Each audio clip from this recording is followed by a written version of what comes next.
Hello all, Rick here with a video breakdown on the history of the ISS Enterprise as revealed in Star Trek canon, with some added context from Apocrypha to hammer out a full tale of its service.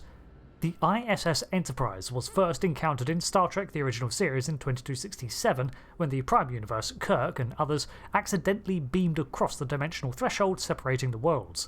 This feat was first encountered in 2256, when Captain Gabriel Lorca was beaming to or from the USS Buran, and his Mirror Universe doppelganger was doing the same during an intense ion storm in the Prior's world system. This matter was classified in the aftermath of the Klingon War. However, when the USS Enterprise repeated this feat years later, the secret was out that there was a Mirror Universe, when Kirk reported back with the events. From what we learn in Star Trek Enterprise, the Mirror Universe had access to 23rd century Starfleet technology far sooner than it should have. This was because the USS Defiant, NCC 1764, in the Prime Universe, investigated a strange area of space before becoming trapped in it, phasing between dimensions. This crossing act drove the crew insane and led to their deaths of all aboard, as the ship drifted into interphasic space. Recovery by the USS Enterprise was attempted but failed, and Kirk too was almost lost along with the vessel. It was revealed that the Tholians of the Mirror Universe had created a rift into the Prime Universe and lured a vessel through to study it, snaring the USS Defiant. The ship was then recovered by the crew of the Mirror ISS Enterprise NX-01, under Captain Forrest and Commander Archer.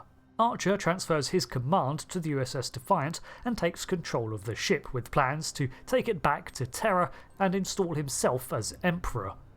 This ultimately fails when Hoshi Sato assassinates him and proclaims herself Empress, beginning a dynasty which lasts several generations. While it was in the possession of the Terran Empire, the USS Defiant was altered slightly and extensively reverse-engineered. Exactly why this futuristic Constitution class was not extensively replicated is still a mystery, but my theory is that as it became the flagship of the Empire, and the personal vessel of the Empress, its technology was severely limited by decree, so that the leadership retained their power. By the turn of the century, Terran technology was catching up with the Prime Constitution, however, and by 2257, Paul Stamets of the Mirror Universe had devised a new drive based on his mycelial research, which burned through that realm in a reactor that could produce incredible power. This became the heart of a new Imperial flagship, the ISS Karen, and the Empress of the time, Philippa Georgiou, transferred her flag to this new vessel.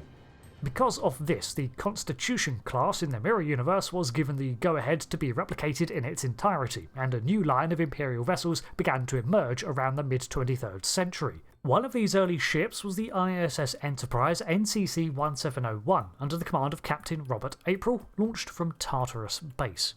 An early achievement of this captain and ship was the capture of Bolarus.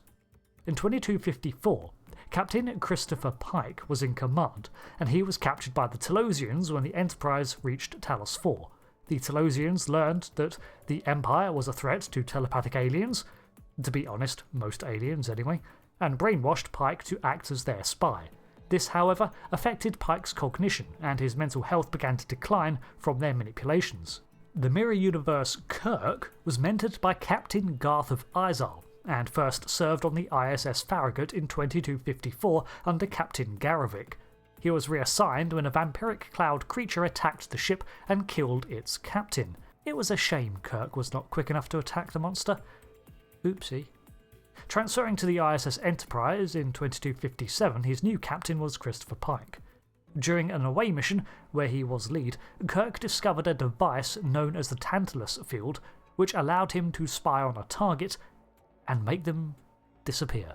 Keeping this a secret, he smuggled it back to the Enterprise, and by 2262 he had used it to dispose of Captain Pike and took control of the ISS Enterprise. In 2264, the vessel under his command was assigned a 5-year mission to seek out new worlds for conquest and pathfind for the Empire. During the Enterprise's tenure, it put down rebellions on Vega 9 and Gorlat. It conducted excursions into Romulan space to display the might of the Empire and keep the Romulans at bay.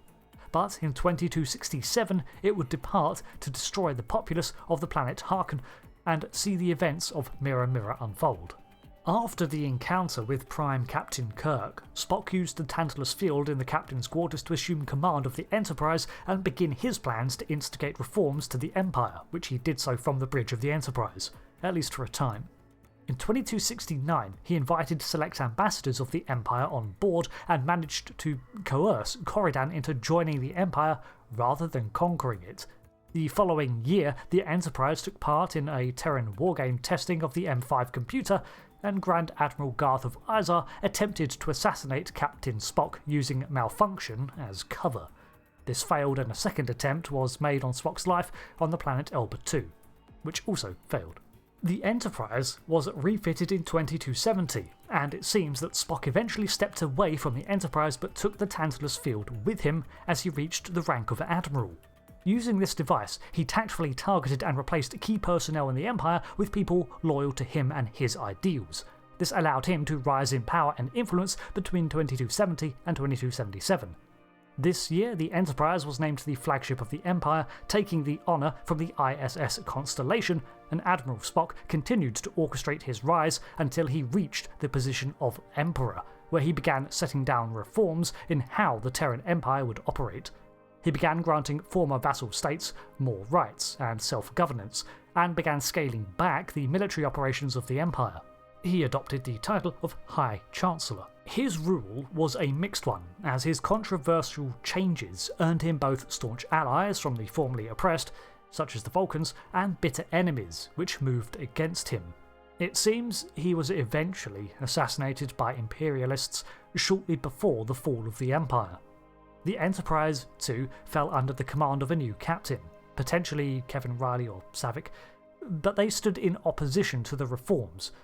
But the Enterprise maintained a contingent of slaves aboard. In 2285, these slaves, including a Kelpian, suspected to be the Mirror Saru, led a mutiny on the ship and embarked on a mission to liberate more like-minded individuals, with startling success. Their ultimate goal was to re-establish contact with the Prime Universe and seek asylum with Starfleet in the Federation. To do this, they managed to establish a new rift through an interdimensional space that took the form of a cross-dimensional wormhole. However, the Enterprise was pursued by Imperialists. A battle ensued as the Enterprise tried to escape and, damaged, the vessel limped into the rift, while the aggressors presumed the vessel destroyed. In actuality, the ship survived the crossing, in part. However, it became stranded in the crossing, unable to continue on. Launching all its escape pods and shuttlecraft, the crew evacuated through the rift and into the Prime Universe, where they encountered Starfleet.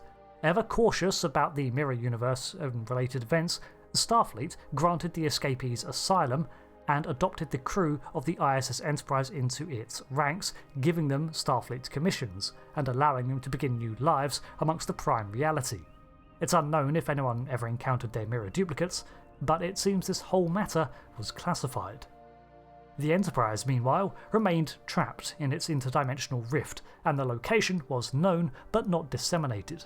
In 2369, a science team was established from several different governments to investigate the progenitor aliens that created the humanoid form. Another secretive project, but unrelated to any Mirror Universe issues.